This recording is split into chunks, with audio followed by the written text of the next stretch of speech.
Buenas noches, compañeros alumnos. Hoy vamos a hablar de derecho penal y encauzado hacia la teoría del delito. El derecho penal, vamos a explicar primero qué es. Es el conjunto de normas jurídicas generales positivas que surgen de la sociedad como un producto cultural que tiene la finalidad de regular la convivencia entre los miembros de la sociedad, es decir, las personas, aclarando ese punto. Y de estos con el Estado, con el fin de conservar los valores que la sociedad considera importantes. El derecho es el orden normativo e institucional de la conducta humana en sociedad, inspirado en postulados de justicia, certeza jurídica, cuya base son las relaciones sociales existentes que determinan el contenido y carácter en un lugar y momento dado. El derecho penal, en concreto, es la ciencia que estudia el conjunto de normas jurídicas que determinan conductas como infracciones, delitos o faltas y disponen la aplicación de sanciones, penas y medidas de seguridad a quienes lo cometen. El derecho penal es una rama del derecho público. Es pues la potestad punitiva y ius puniendi competente exclusivamente al Estado.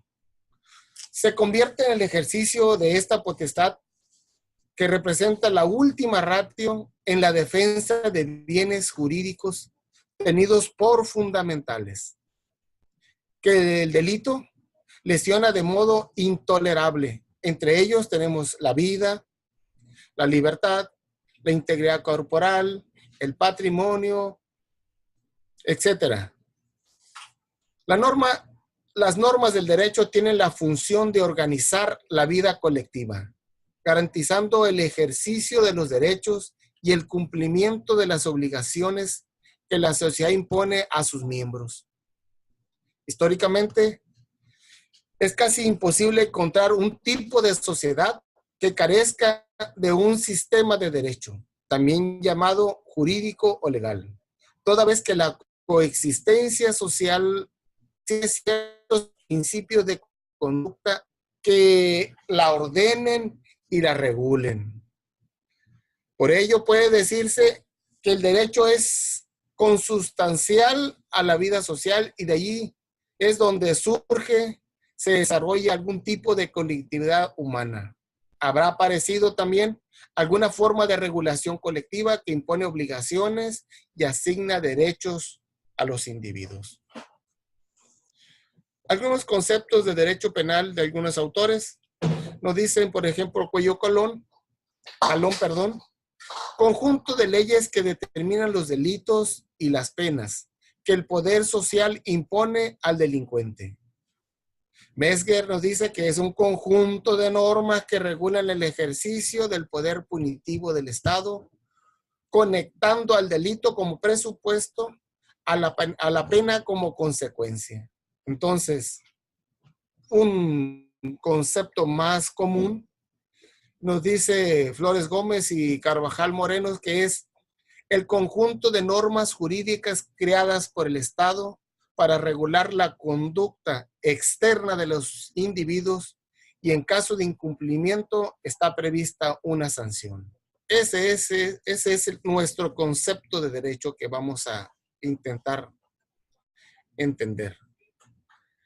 Ahora bien, ¿cuál es el método de interpretación del derecho? Existen varios métodos, entre ellos los más importantes, y entendiendo que el derecho penal debe ser de exacta aplicación, Von Lis, Hippel, Treves y otros consideraron que el método aplicable al derecho penal será el teleológico, que ha tenido algún éxito en el derecho civil y en el derecho penal lo elaboró la teoría finalista. A través del método teleológico se averigua la función para la que fue creada la ley, explora la formación teleológica de los conceptos, esclarece el bien jurídico, desentraña el tipo legal que se vale también del método sistemático y con ello logra una correcta interpretación de la ley, desentrañando la voluntad de esta. El diccionario de la Real Academia Española lo señala: la teleología es la doctrina centrada en las llamadas causas finales, es decir, cuál es la finalidad de la ley penal. ¿Cuáles son las funciones y fines del derecho penal? La principal función del derecho penal es proteger bienes jurídicos, ya sean estos en sentido estricto o interdifusos. Cuando se habla de bien jurídico en sentido estricto, nos estamos refiriendo a bienes que pertenecen a particulares, como la vida, la libertad, entre otros. Mientras que los difusos nos pertenecen a todos. Medio ambiente, delitos contra la administración, delitos contra la justicia, etc. ¿Cuál es la finalidad última que persigue el derecho? Es evitar que se lesione o se ponga en peligro esos bienes jurídicos. Las normas penales son el instrumento para llevarlo a cabo,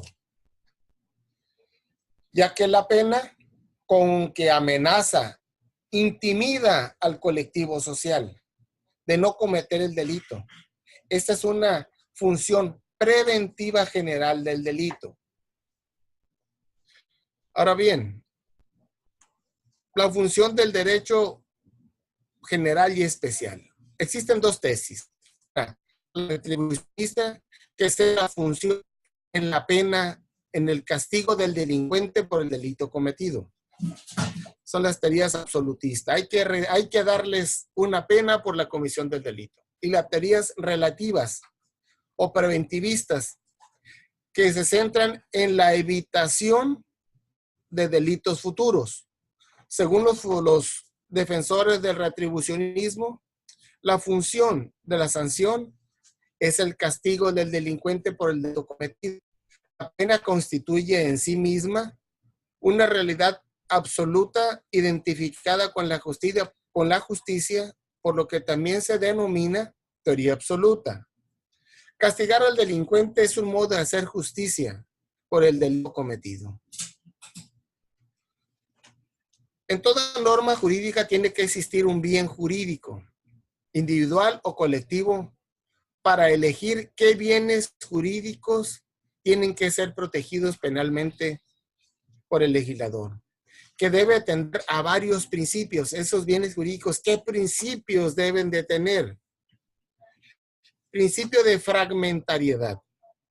Alude al hecho de que el derecho penal no sanciona todas las conductas lesivas de bienes jurídicos, sino solo las modalidades de ataques más peligrosos para ellos.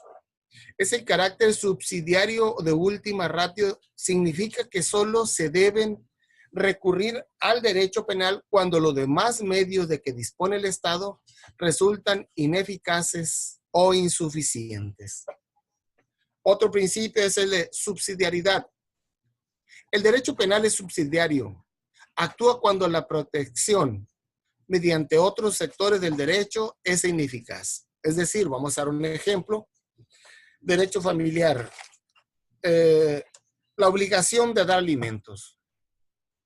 Inicialmente se presenta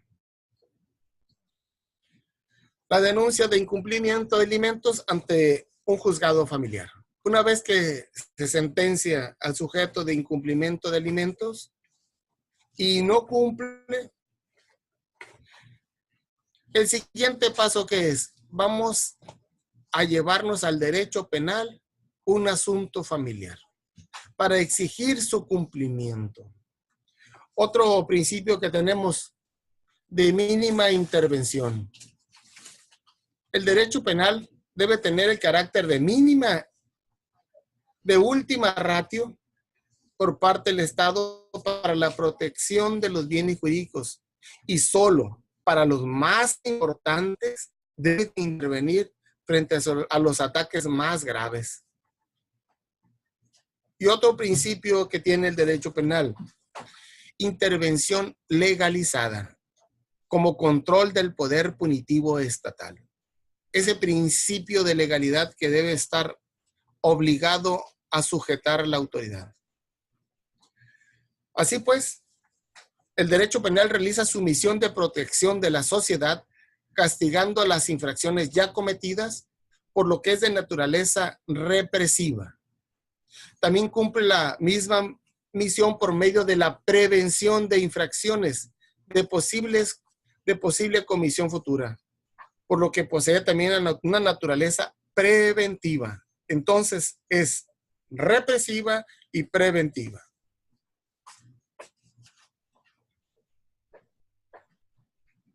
Para esta función represiva, siempre va acompañado de una función preventiva, pues con el castigo al delito se pretende impedir también que en el futuro se cometan por otros o por el mismo delincuente delitos.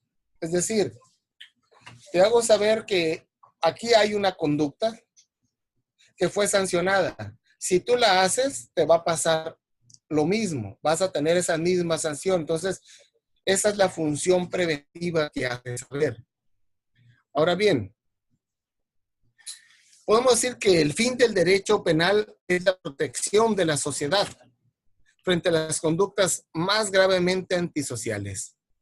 Pero dicha protección de la sociedad no puede llevarse a cabo si no se respeta ¿qué? Principio de seguridad. El mínimo de pena viene determinado por la necesidad de la tutela que se necesita.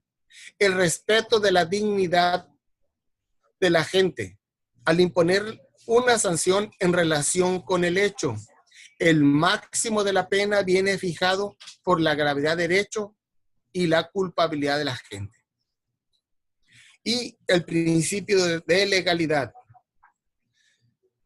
Aplicando la ley y con sometimiento a un proceso establecido. La ley debe ser aplicada específicamente tal y como está, en el sentido gramatical, estricto derecho, materia penal. En otras palabras, se puede definir que el derecho penal es la reestabilización del orden social a costa del culpable en razón de la infracción cometida. De lo anterior, ¿qué se puede desprender?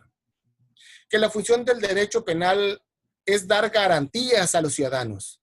Es fundamental que se respete el marco garantista, ya que cuanto más eficacia, menos garantía habrá y viceversa.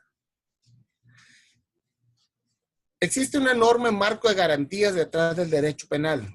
Por eso, ante la más mínima duda, hay que imputado. Esas garantías las vamos a ver muy claras cuando veamos derecho procesal penal. ¿Cuáles son estas garantías que tiene la víctima? ¿Cuáles son estas garantías que tiene el imputado? ¿Y cuál es todo el principio de legalidad que debe llevar el sistema procesal? Desde la investigación, para que sea científica, debe ser comprobable, cumplir con todos los requisitos, todo el proceso que tiene que hacer el juez de control y el juez de enjuiciamiento. Pero lo veremos, eso corresponde a otra materia. Entonces, ¿cuáles son los fines del derecho penal? Evitar delitos, previniéndonos, sancionándolos, dar garantías a los ciudadanos y reprimir al que vulnera la norma. No debe quedar delito sin investigar, sin sancionar, si queremos que la sociedad funcione. En ese tenor, el derecho penal tiene como fin la protección de la sociedad, de modo que esta protección de la sociedad frente al delito es lo que justifica la pena. ¿Por qué hay una pena? Porque hay una infracción a la norma, porque hay una infracción a los derechos que la sociedad considera importante, que son los bienes jurídicos tutelados.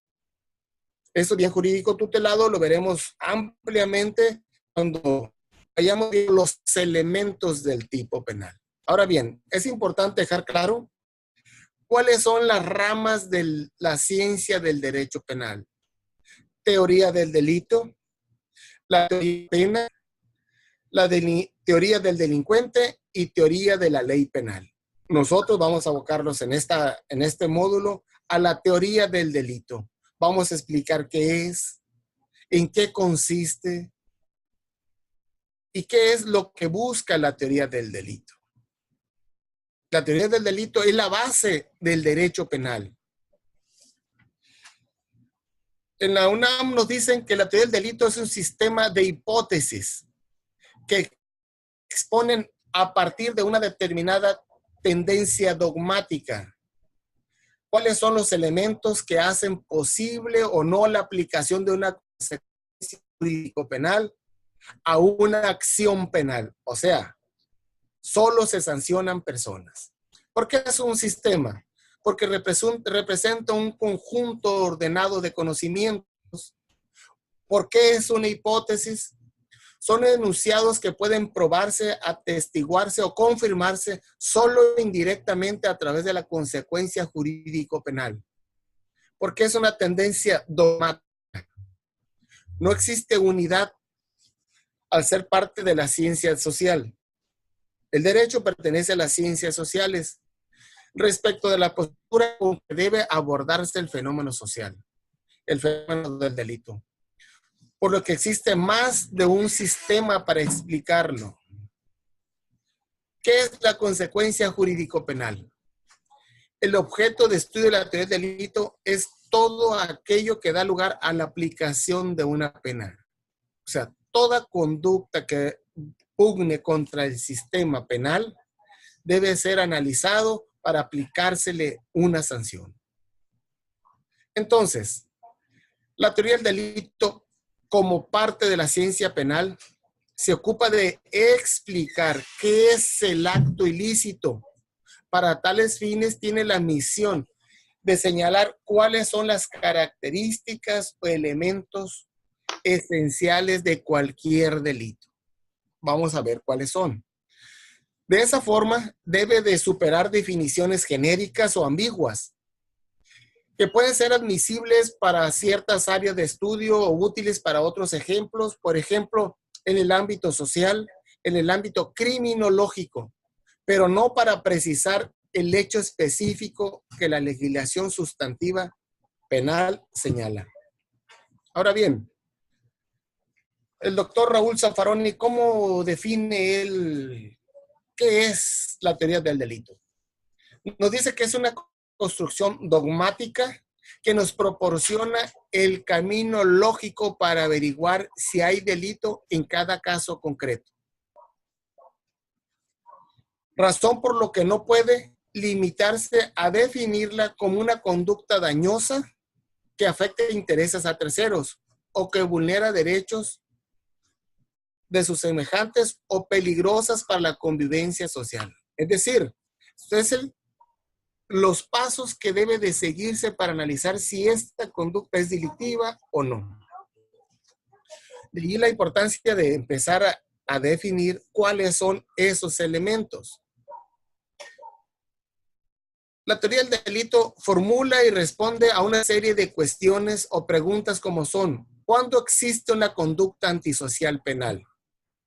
Puede haber muchas conductas, pero ¿cuándo es antisocial penal?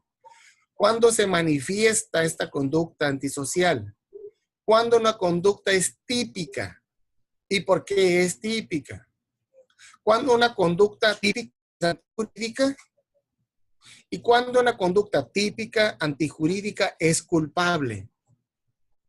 ¿Y cuándo una conducta típica antijurídica y culpable puede ser punible? Porque a veces tiene todos los elementos del delito y no es punible, no se le aplica una sanción.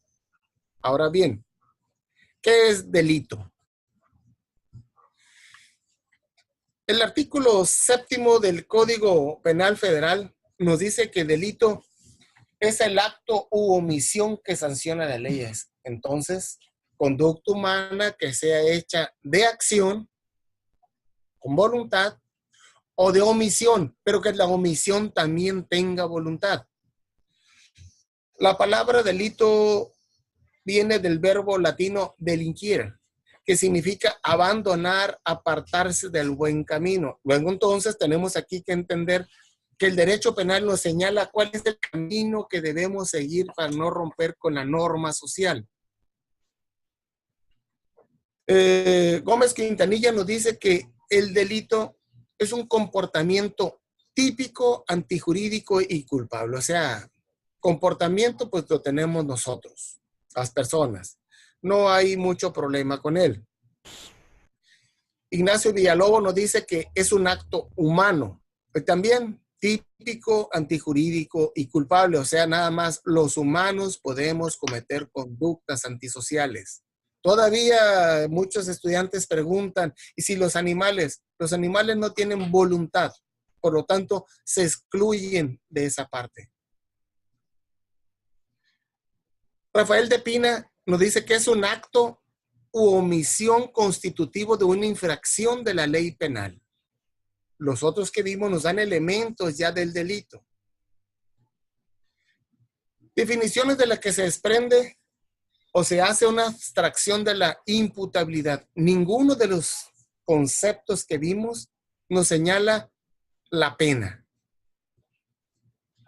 ¿Por qué nos señala la pena? Ya que la pena está implícita en la capacidad de ser sujeto activo. No es un comportamiento propio del delito, es la consecuencia de la conducta antisocial. Esta es la consecuencia, la pena. Por lo tanto, no forma parte de ese. Algunos autores dicen que sí, que no hay pena sin delito. Sí, pero es una consecuencia. No vamos a analizar cuáles son las consecuencias. Vamos a analizar en sí en qué consiste la conducta.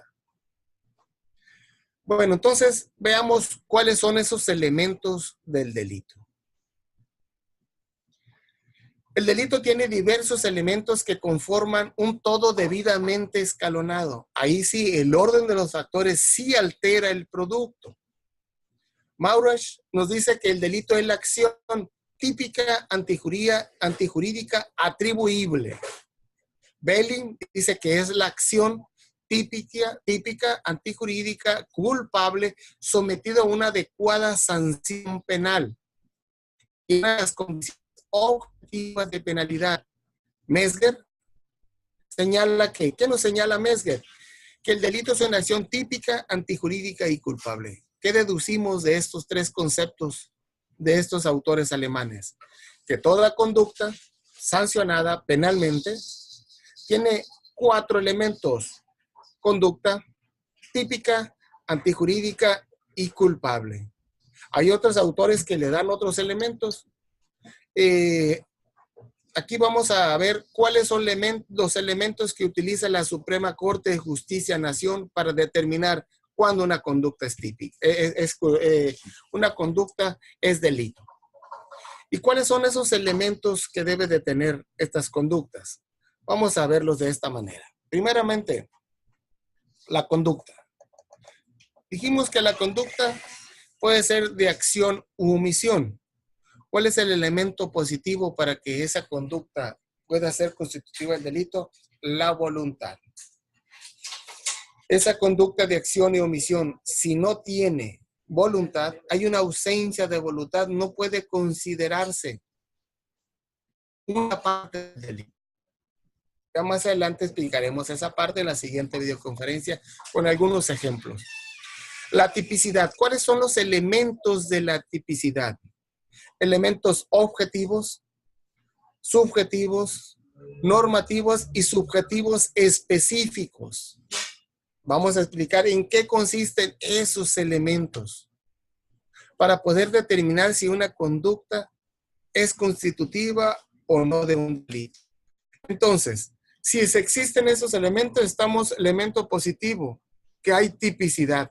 Si los elementos no se cumplen, estamos con una conducta atípica, que no se puede sancionar. Un ejemplo clásico de esto es, acaba de pasar la campaña electoral, quien recoja credenciales de elector. en cualquier tiempo. ¿Cuál es el bien jurídico que se protege en los delitos electorales? El adecuado desarrollo de la campaña electoral. Entonces, si yo recojo credenciales en la campaña, ¿va a poder votar esa persona? No. Se cumple ese bien jurídico tutelado. Pero, por el contrario, estamos fuera de la campaña electoral, se recogen las credenciales para votar, ¿se viola el bien jurídico tutelado? No. Allí hay un incumplimiento, los requisitos. Hay un elemento que no se cumple, por lo tanto la conducta es atípica. En la realidad, me tocó, se consignaba en el juez en aquellos entonces, otorgaba la orden de aprehensión. Había una violación a la ley y una violación a ese principio de la tipicidad. Explicaremos también en qué consiste cada uno de estos elementos. Ahora veamos los elementos de la antijuricidad. La antijuricidad son las causas de justificación. ¿Cuáles son estas causas de justificación? Los elementos que debe tener la legítima defensa, estado de necesidad, ejercicio de un derecho, cumplimiento de un deber y el consentimiento de un titular. Si no se presentan algunas de estas, o si se presenta, hay una inexistencia de la justificación, ese es el elemento negativo. Mientras que la culpabilidad son los excluyentes de la responsabilidad. Ahí vamos a analizar la imputabilidad, la edad, el estado mental, la conciencia de esa antijuricidad. Conocía, sabía que era una conducta contraria a derecho, y la exigibilidad de otra conducta. ¿Qué consiste esa exigibilidad? Lo explicaremos también más adelante, pero aquí para irnos adentrando, es que no tengo otra forma de que yo rija mi conducta cuando me secuestran a mi hijo. Me están ordenando que vaya y recoja una bolsa. Y si no lo hago, me van a dañar a mi hijo. ¿Puedo yo actuar de otra manera? Ese es el problema. Aquí hay una ponderación de valores. Derecho a la integridad que lo dañen, derecho a la vida, derecho a que lo tengan privado de su libertad, o ir a recoger una bolsa que no sé qué es. Puede ser el producto de un rescate o vayan a ustedes a saber. Entonces, el lado negativo de la imputabilidad es inimputabilidad. El lado contrario de la conciencia antijuricidad es el error de prohibición. Hay un error de prohibición, no puedes ir más allá, desconoce que su conducta es contraria a derecho. O la exigibilidad de otra conducta, ¿cuál es? Inexigibilidad. No podíamos exigirle a otra. Tenía que actuar así para poder ponderar un derecho por otro. Ahora bien, los delitos tienen un camino para llegar a la consumación. Le llamamos a esto el intercriminis. ¿Cuál es el intercriminis? Está compuesto de dos fases. Una fase externa, que está en la psiquis, y una fase externa, cuando vamos a la materialización. La fase interna es la ideación. Pensamos qué es, deliberamos, cómo, y resolvemos, vamos a hacerlo. Todo queda dentro de el interior de la persona. Mientras que en la fase externa tenemos una manifestación. Ya ideamos, ya deliberamos y resolvimos, vamos a saltar. Empezamos a manifestar ¿qué? Con planos, conseguir armas. Ya después, ¿qué hacemos? La siguiente fase externa es, primero la manifestación, la preparación. Nos reunimos, tú vas a ir a hacer esto, tú esto, este es el camino, tú te quedas de chofer. Y la ejecución. Vamos a hacerlo. Esa ejecución también tiene fases. En ese inter de ir a saltar, uno se desiste. O bien, el delito es imposible. O bien, es un delito putativo, no era delito. O bien, consumado. Ya se consumó. Cuando hay un desistimiento puede ser de dos formas. una tentativa acabada, que fue por unas causas mías que no la quise realizar, y una tentativa inacabada. Esos son los delitos tentados. Ahora bien, una vez explicado eso, pasemos a ver en qué consiste cada uno de los elementos del delito. Vamos a analizar el día de hoy la conducta y dejaremos para las siguientes sesiones la tipicidad, la antijuricidad y la culpabilidad. La conducta. La conducta es entendida como un hacer voluntario. Penalmente, para que sea responsable de esa conducta, es que haya voluntad. ¿Cómo es que haya voluntad? Quiero saltar y lo hago. Bueno, voy, por ejemplo, a un negocio de cristales que vendan cristalería fina, me da ahí un ataque epiléptico, hay destrozos, hay daños, cumple, pero ¿hubo conducta? ¿Era voluntaria la conducta de la persona esta? No, no. Entonces, es el primer elemento, no hay esa conducta, es un elemento negativo. Se puede responder por los daños, sí, pero no penalmente a aplicar una sanción. Ahora bien, la tipicidad. ¿Qué es la tipicidad? La tipicidad es la prohibición de lo que dice la conducta y lo que establece la ley. La tipicidad es como una especie de un rompecabezas. La conducta debe embonar en la ley. Todo debe de embonar. Homicidio privó de la vida. Robo desapoderó de los bienes a la persona. Privación ilegal de la libertad. No te dejé comunicarte, te encerré, te tuve privado. O sea, tiene que cumplir eso. Hubo privación ilegal de la libertad, pero el tipo está llamando por teléfono, sale a la tienda y regresa. No se cumple. Tiene que cumplirse a totalidad esa privación. El otro punto, es decir, dice, se presenta una adecuación de una conducta a lo que establece el tipo penal. Antijuricidad. ¿Qué es lo antijuricidad? Es la contradicción de la conducta con el orden jurídico. Hacer lo contrario a lo que dice. Y esto lo podemos encontrar en el artículo 15 del Código Penal Federal. La culpabilidad. ¿Qué podemos decir de la culpabilidad? Es el grado de reproche. Aquí analizamos causas de exclusión del delito. ¿Existen causas de exclusión? No existen causas de exclusión. Y se presenta cuando ocurre la capacidad de obrar en el derecho penal, es decir, que no se representa causas de exclusión. También en el tipo. ¿Dónde tenemos esta conciencia de antijuricidad? Me tocó un caso.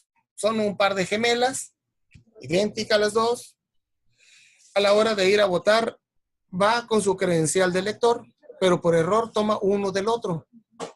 Cuando llega a la casilla y le dice, es mi hermana. Los funcionarios de casilla no averiguaron si era o no era, simplemente la pusieron a disposición de inmediato. Había un error, ella no sabía. ¿Y cómo se acreditó esto? Llega la hermana con la credencial de la que anteriormente había llegado. Y ahí llega y dice, oye, esa es mi hermana se la va a haber traído, y busca el teléfono para hablarle, pues no contestó. A la hora de analizar fríamente cómo estamos ante un error, una conciencia, cada quien pensó que era su credencial y con eso votó. Es donde tenemos que ser justos en el momento de aplicar la ley. Conoces teorías del delito, hay una excluyente, hay una causa de justificación. Hay un error, porque tenemos error de tipo también, error de prohibición, error en el golpe. Entonces, eso lo explicaremos más adelante, en qué consiste. Si no hay conducta ahí, sí hay una conducta, es típica, pero está justificada. Se le excluye. Ahora bien, aquí tenemos, como le dije hace un momento, hay una prelación lógico-numérica. No podemos saltarlos uno por otro. Primero tiene que haber voluntad en esa conducta. Es decir, si no existe voluntad, no hay conducta. En la noche estás acostado, duermes con tu niño, dormido, tú no piensas, al voltearte, lo aplastas y lo asfixias, se muere. ¿Querías matarlo? ¿Tenías conducta? No, es algo que sale de ti, lo veremos más adelante. Bien, si no existe voluntad, no hay conducta. Si no existe tipicidad, no hay tipicidad sin conducta. Si no existe culpabilidad sin antijuridicidad, o sea, tiene que ir conducta típica, antijurídica y culpable. Tiene que ir en esa secuencia. La tipicidad supone la existencia de una conducta. La antijuridicidad supone la existencia de una conducta típica. La culpabilidad supone la existencia de una conducta típica, antijurídica. Así, el delito supone la existencia de ¿qué? De que hay una conducta, supone la existencia de que hay algo típico, encuadra en la ley, no tiene causa de justificación y no tiene excluyente del delito. Ahora bien, expliquemos en concreto qué es la conducta. La conducta es el primer elemento básico del delito. Y el comportamiento humano voluntario, positivo o negativo, encaminado a un propósito. Toda conducta tiene un propósito, lo que significa que solo los seres humanos pueden cometer conductas positivas o negativas, ya sea una actividad o una inactividad respectivamente. Es voluntario dicho comportamiento porque es decisión libre del sujeto y es encaminado a un propósito, porque no hay una finalidad que no persiga, que no se realice mediante una acción u omisión. ¿Cuál es la finalidad? ¿Por qué trabajo? La finalidad es traer dinero, satisfacer. ¿Por qué estudio? Titularme para trabajar o ascender en mi trabajo. En el caso que sea policía, pues ascender ahí mismo. La conducta debe entenderse como un ser humano voluntario. Si no hay voluntad, no podemos decir. No existe conducta que no persiga un fin, decía Wetzel. En la teoría finalista, determina que la acción es considerada siempre con una finalidad determinada a actuar. En la teoría finalista, la teoría causalista, hubo un hecho que pasó y no nos interesaba las causas y motivos, si había voluntad o no había voluntad. En la teoría finalista sí nos interesa cuáles son las motivaciones. No puede haber un fin si no se persigue, si no hay anteriormente una conducta que persigue esta conducta. Es decir, vamos a dar un ejemplo. Vamos a asaltar un banco otra vez. ¿Cuáles son los medios para obtener el fin? El plano, hora de trabajo, armamento, rutas de escape, quiénes están dando seguridad y quiénes van a formar parte de medios para obtener el fin. Conducta, fin. ¿Cuál es la consecuencia directa que podamos tener? Pues vamos a cometer un asalto. Elegimos medios que hacer. Puede haber heridos, puede haber esto. Y las consecuencias concomitantes que van a esa conducta.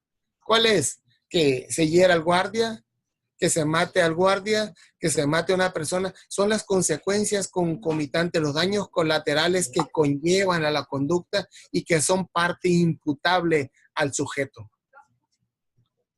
Ahora bien, en la conducta, el sujeto despliega la conducta de acción o omisión. Prevé consecuencias, elige medios directos, indirectos para eso, para la pretensión principal. Y acepta las consecuencias secundarias que pueda dar el homicidio, las lesiones, lo que surja en el inter de. Tenemos que tener en cuenta esa parte. Toda conducta persigue la realización de algo. No existe conducta voluntaria que no persiga un fin. Y el fin es el que determina la conducta. Ahora bien, ¿cuándo hay ausencia de conducta? Lo vamos a explicar más adelante, pero aquí vamos a decir en qué consiste. Vis absoluta. ¿Qué es eso, vis absoluta? Es cuando la conducta humana externa a uno te hace cometer un daño que no es bajo tu voluntad. Es decir, voy al béisbol, empieza un terremoto y salimos todos y en ese, cuando baja toda la gente, aplasto yo a un niño, no me puedo mover, asfixio al niño. ¿Yo lo hice? ¿Yo lo quería hacer? No. Fue la conducta humana quien me obligó a eso. Tenemos la vis mayor, son productos de la naturaleza. ¿Cómo es ese producto? Vas tú en tu carro, conduciendo, llega el viento, mueve tu carro y hace que choques con otro y se vuelque. ¿Tú chocaste? No, es la misma naturaleza que está llevando a actos reflejos. ¿Cuáles son esos actos reflejos que puedas tener? Cuando te tocan y reaccionas, fue algo inconsciente. Sueño o sonambulismo. Es el ejemplo que un sonambulismo es consciente de lo que hace. No, no hay conducta. Alguien hipnotizado. ¿Tiene voluntad? No, no tiene voluntad. O lo otro, las fobias. Quien tiene miedo a una serpiente, vea cómo reaccionan. Échenle un alacrán sin cola a alguien que le tenga fobia a los insectos. Se enronchan, o sea, hacen movimientos involuntarios que pueden causar daños. O bien, el alcoholismo y drogadicción, pero como un problema de salud. Soy un alcohólico, soy un drogadicto consuetudinario por costumbre, ya soy adicto. No que me ponga borracho para ir a cometer una conducta. Ahí no. Ni me pongo bajo cualquier droga, tampoco. En esos casos. Lo explicaremos más adelante en qué consiste cada una de esas partes. Es que andaba borracho. Borracho no se vale. Solo que ya sea una persona que sea un borrachito consuetudinario, un drogadicto permanente. Ahí sí no sabe, no tiene voluntad. Bien, ahora, cuando hay ausencia de conducta. Ausencia de conducta quiere decir que la conducta no existe. Y si no hay conducta, no hay nada. Habrá ausencia de conducta, ya lo explicamos. Vis absoluta. Consiste en una fuerza humana exterior irresistible que se ejerce sobre la voluntad de alguien quien en apariencia comete el delito.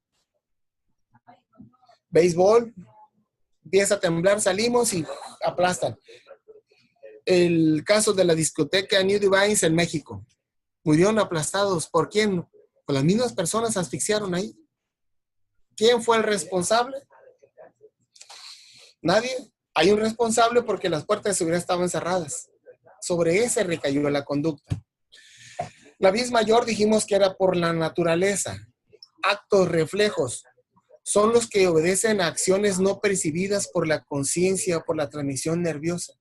Llega, te toca y reaccionas. Por instinto. Ese instinto que lo que hace te puede llevar a cometer una conducta antisocial. Llega, te toca, volteas un codazo y le quebraste la nariz.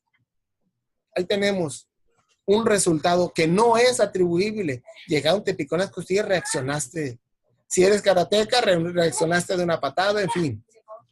Sueño, sonambulismo. ¿En qué consiste ese sueño, ese sonambulismo? Es un estado de inconsciencia temporal en que se encuentra la persona durante el sueño o que se levanta, camina, llega y se acuesta. No hubo para nada conducta, hay una ausencia de la voluntad. Sí hubo una conducta fuera de nuestra voluntad. La hipnosis, pues es lo mismo. Ya acreditado científicamente, hay un control sobre personas débiles de mente que otra persona las hace realizar lo que ellos quieran. Entonces, para el derecho penal, el cálculo de esa consecuencia, de esa voluntad, es la base de donde responde esto. Entonces, tenemos que entender, si no hay una voluntad, Si no hay previsión, no hay imputación. ¿Previste que ibas a chocar? ¿Se te rompieron los frenos? Está ajeno a tu voluntad. Tenemos ahí el caso fortuito. Lo van a encontrar en el artículo 15. Caso fortuito. ¿Qué es el caso fortuito? Voy manejando, voy a 30 kilómetros por hora, no voy borracho, llevo cinturón de seguridad, voy bien por un carril pegado a vehículos estacionados y sale un niño y lo atropello. Es un caso fortuito. Pero si no conoces teoría del delito, ¿cómo lo vas a defender? Si la persona va exceso de velocidad o velocidad permitida, lo iba a atropellar de todos modos. No infringe un deber de cuidado. Y ahí es donde tenemos que argumentar que el niño de manera inconsciente es el responsable de los daños que sufre, que le ocasiona el accidente. Y como ese hay otros. Entonces es por eso que empieza a razonarse, a cambiar.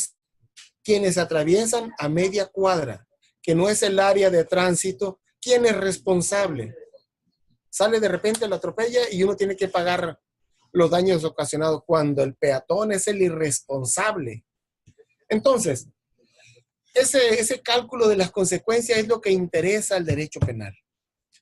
Ahora bien, ahora hablemos de la omisión. ¿Qué es la omisión? La teoría causalista, finalista y causalista, en la teoría causalista lo que importaba era el resultado. ¿Qué hiciste y qué resultado? Mataste, pero ¿por qué mataste? En la teoría finalista, lo que importa ¿qué es? Las razones, causas, el fin que te llevó a eso. Entonces, la omisión es el resultado. La omisión es el resultado de lo que sucede por un actuar voluntario. No hice lo que debería de hacer y sucede. Está la cámara, C4 lo detecta, pasan los vehículos de exceso de velocidad y la patrulla no lo sigue ni nada. Adelante sale un carro, otra cámara detecta, donde sale introspectivo y el tránsito los ve pasar nada más y allá se da el encontronazo. Si el tránsito hubiera parado aquí, hubiera prendido las torretas, posiblemente aquel hubiera disminuido la velocidad y no se da el resultado aquel. ¿De quién es ese resultado? Aquí en Mochis acaba de pasar otro accidente. Viene la Cruz Roja con las sirenas, el sonido, todo funcionando, dando la alerta de que trae un herido y un chofer no se detiene y choca. Hay una omisión de él. Aquí hay la responsabilidad. El problema de aquí es que los DMPs, muchos no conocen esa conducta y está en el Código Penal. El problema aquí es la falta de conocimiento. Y es donde la universidad pues pone esa parte. Vamos entrando bien a esa parte. La omisión. La omisión puede ser de dos tipos. Una, delitos propios de omisión o de omisión impropia. Expresa una omisión. No se sanciona el resultado y cualquier persona lo puede hacer. Porque no hay una ausencia de voluntad. Pero la otra, en la comisión por omisión, omisión impropia, es un verbo activo que te dice qué no hacer o qué hacer. Y sanciona el resultado y hay garantes. El policía que llega a la delincuencia y se lleva a los sujetos. ¿Qué hice yo? Soy policía, debo proteger la integridad, la salud, los bienes, los derechos de las personas. Se lo llevan, ni siquiera se hace una llamada para decir, hey, me lo quitaron fulano. No están obligados a lo imposible. No están obligados a sacrificarse al heroísmo para cumplir con el servicio. Pero por lo menos actuar de una manera objetiva, moderada, al cumplimiento de su función. Nos los acaban de quitar, son 15, éramos 3. Vehículos, dar características, pedir apoyo. Pero no hicieron nada, ¿y qué pasó allá? Los consignaron.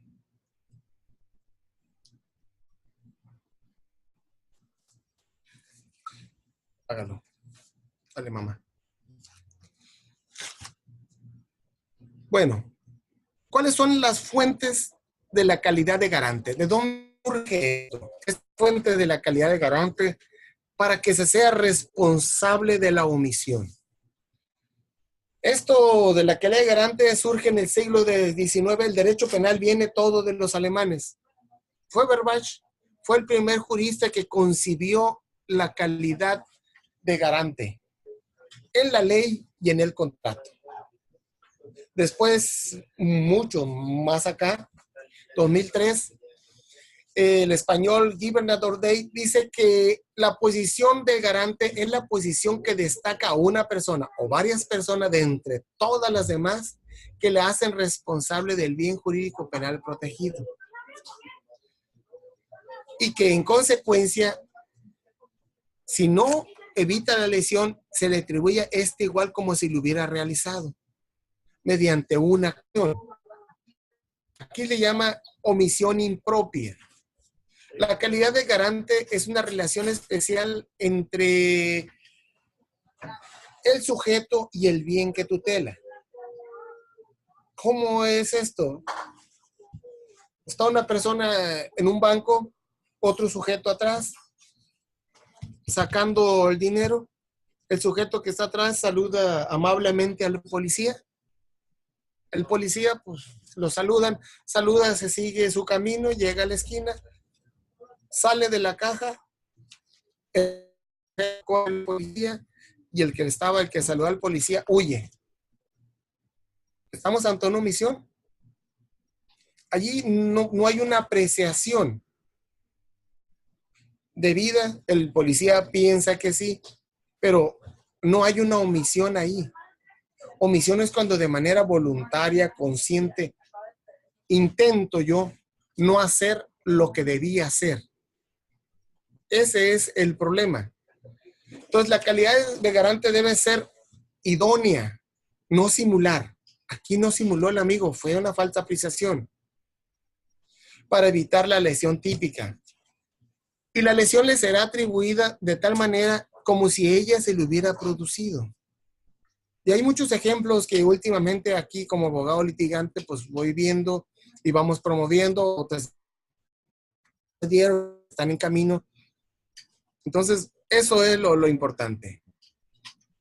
¿Cuáles son las fuentes de esa calidad de garante? Dijimos que era la ley, el contrato y el actuar precedente. Ley y contrato no hay duda, ¿no? Es una obligación que hay el salvavidas, los policías, los funcionarios públicos, pero el actuar precedente, médico de guardia, bomberos, paramédicos, su forma de actuar, ese es el precedente. Yo soy el médico de guardia, llega alguien a atenderlo y soy omiso, soy lento, no cumplo lo que debo de hacer de manera voluntaria. ¿Qué pasa?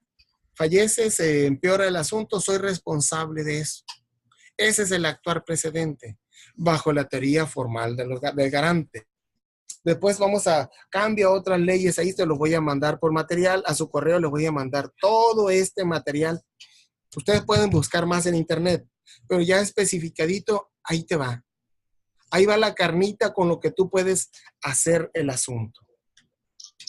Entonces, el riesgo creado es el concepto que se valora en el ámbito de la actividad del sujeto. ¿Qué riesgo creaste? ¿Que chocaran? ¿Que robaran? Entonces, ese riesgo permitido es el margen del riesgo de conducta que debe hacer el sujeto activo. Son conceptos que tiene que valorar. ¿En qué consistió el deber? ¿Cómo se materializó ese deber? Entonces, en los delitos tentados no hay omisión por omisión. Tiene que ser delitos consumados. Ahora bien, los delitos, ¿de qué formas pueden ser si son de acción? ¿Acción dolosa o acción culposa? El dolo consiste en conocer y querer lo que se hace. Eso es, todo eso va bien en el... Y lo culposo es la omisión a un deber de cuidado que podía y debía observar. Sé que no debo ingerir bebidas etílicas para conducir. Sé que no debo ir exceso de velocidad y lo hago. Entonces, yo debía y podía observar eso y no lo hice. Por eso es no acepto, te es imputable el resultado aunque no lo aceptes. En la otra, el resultado es totalmente tuyo. Entonces, cuando los delitos son ambivalentes, los hechos nos van a decir si es de acción o es de omisión. Hay que demostrar al juez que se puede hacer de las dos maneras. Y por ejemplo, tenemos otro ejemplo. Un avión que venía de Ciudad Constitución, Baja California, hacia Los Mochis. El Sistema Meteorológico Nacional informa, ninguna aeronave puede volar porque hay una tormenta en el Pacífico y en la parte alta hay fuertes vientos. Y se le informó a todo el sistema de transporte aéreo. ¿Qué ocurre ahí? Se llena el avión, no les importó la norma de protección civil, que ninguna aeronave vuele, se viene el avión y el viento tumba el avión. Ahí había una comisión por omisión. Alguien de manera voluntaria ordenó que el avión volara cuando la orden era que no volara. Fue omiso en dar cumplimiento a la norma. Y como ese hay otros. Entonces, ese es donde tienen que entrar. Abandono de persona, también en la comisión por omisión. Pero sigamos. Entonces, la obligación del garante, el garante es el que está en la ley, el contrato lo acta precedente. La persona que está obligada a actuar de una manera voluntaria, en hacer algo y de manera voluntaria no hace lo que debe de hacer. Es evitar seriamente, evitar el delito y no simular. Es el caso de los policías de Cozalá. Simularon, se los quitaron y no llamaron. No pidieron el apoyo, no fue oportuna la llamada. Esa simulación, ahí están en cárcel. Entonces, el garante está obligado a enfrentar el riesgo en cualquier magnitud, pero no a sacrificarse. Es lo que a veces tienen que entenderse hasta dónde. Es que en un momento, éramos 3, eran 15. Eran 3 vehículos, éramos 1. Y es lo que tenemos que a veces que explicar eso. Cuando hay certeza del daño, ahí termina la obligación del garante. Cuando hay certeza del riesgo, ahí inicia la responsabilidad del garante. Hey, nos los van a quitar, son muchos, empieza a pedir el apoyo. Hey, hay una línea del salvavidas, de ahí para adelante no debes cruzarla porque yo no alcanzo a llegar nadando allá y salvarte. Entonces, esa es donde termina y donde inicia. Y solo los garantes pueden cometer el delito de comisión por omisión. Solo los garantes. Que no sea garante, no. Mediante una conducta activa se obliga a no hacer. El delito de comisión por omisión. ¿Cómo activa? Yo de manera voluntaria decido no hacer lo que debería de hacer. El omitente no provoca el resultado, es el responsable del resultado. Le es atribuible el resultado. El garante únicamente comete el delito de comisión por omisión. No es el autor directo, no, es comisión por omisión. Aquel lo hizo, pero yo soy responsable por no haber hecho. Y los delitos de comisión, los delitos de acción se cometen mediante un comportamiento positivo. En ellos sí se viola la ley. En los delitos de omisión, el objeto prohibido es la abstención de la gente. En delitos de acción, yo lo hago. En los delitos de omisión es la abstención voluntaria de lo que debo hacer y no hice. En los delitos de omisión se viola una ley dispositiva. Me dice qué debo de hacer. Una disposición en los de omisión. Y en los de acción, donde se hace, decide hacerse, la ley me prohíbe hacer, no ir a exceso de velocidad. No me importó. Entonces, en los delitos de omisión impropia, siendo repetitivos, consiste en la falta de la actividad jurídicamente ordenada. Con independencia del resultado material que se produzca, se sanciona por la omisión al mismo. Por ejemplo, la autoridad para la averiguación de delitos y persecución de los delincuentes. Averigua, los persigue, simula esa parte. Por ejemplo, otro, la madre que deliberadamente para dar muerte a su hijo no lo amamanta. ¿Mató a su hijo o fue omisiva en hacer lo que debe hacer, darles de mamar? Entonces, esos es ciertos detallitos que tienen que irse analizando. En el artículo 7 del Código Penal Federal señala los delitos de acción u omisión que sancionan las leyes penales. Ahí está.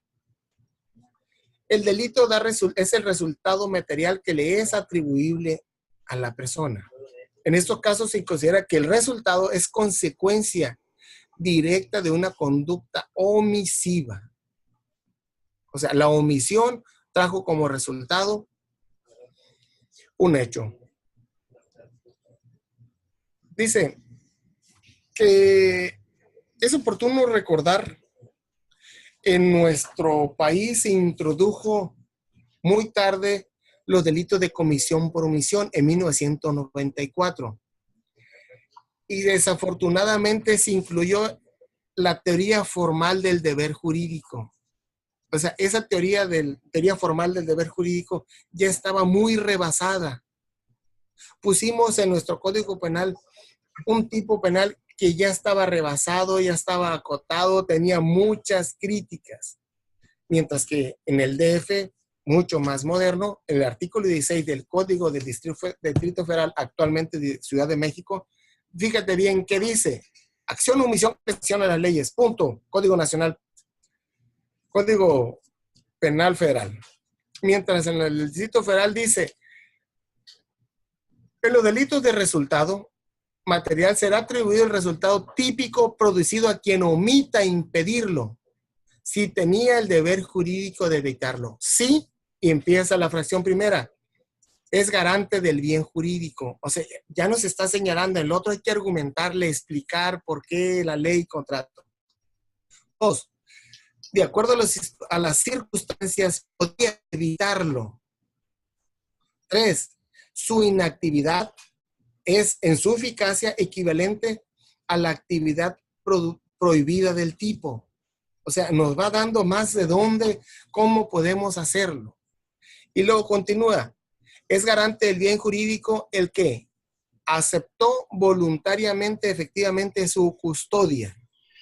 Los policías, los funcionarios públicos, los bomberos, o sea, lo estoy aceptando voluntariamente. O bien, con una actividad precedente, culposa o fortuita, genera ese peligro. Es donde dice uno, bueno, pues ¿hasta dónde voy a yo actuar ahí? D. Si hay una efectiva y concreta posición de custodia de la vida, la salud, la integridad corporal de algún miembro de su familia o de su pupilo, ¿puedo poner en riesgo yo la vida de mis hijos? Pero la anterior a esta dice, con una actividad precedente, culposa o fortuita, soy el maestro y me llevo a mis niños de excursión. Y se me ahoga un niño. ¿Quién es la fuente de ese riesgo? Pues el maestro que se lo llevó. Si yo me lo llevo, soy el responsable. Dejamos los niños en la escuela y el niño se muere, se cayó esto. ¿Quién es responsable? ¿Cuál es el actuar precedente del maestro? Soy el bombero y no actué. Allí entra. Soy el paramédico también. Soy el dueño de una empresa y tengo gases tóxicos y no hay los letreros informando, también soy responsable. Aquí no se escapa nadie con esta teoría. ¿Cómo lo modifican? Dice, es esencial específicamente establecer que en el Código Nacional es muy claro cómo y quién puede cometer el delito de comisión por omisión, mientras que en el Código Penal Federal, en 2 renglones, no lo señala. Hay que argumentarle, hay que irnos a la doctrina para poder explicarlo. Es donde tenemos nosotros ese problema entre la teoría formal del garante y la teoría de las funciones del garante. Son 2 teorías.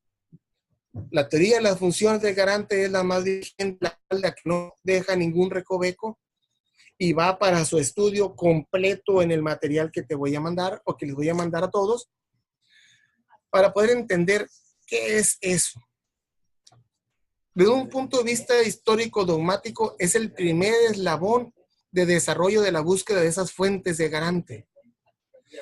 Y su fundamento radica en que tal desarrollo se genera exclusivamente en el mérito a criterios jurídicos, por lo que se reconoce solo la ley, el contrato y el actuar precedente. Fuera de eso, tenemos que hacer una analogía para poder en la práctica realizar esto. Entonces, no olvidemos que la teoría formal tiene 3 elementos y la otra tiene mucho más elementos. Teoría formal de garante, ley, el contrato y el actuar precedente. Entonces, pues hasta aquí es la parte de la videoconferencia del día de hoy.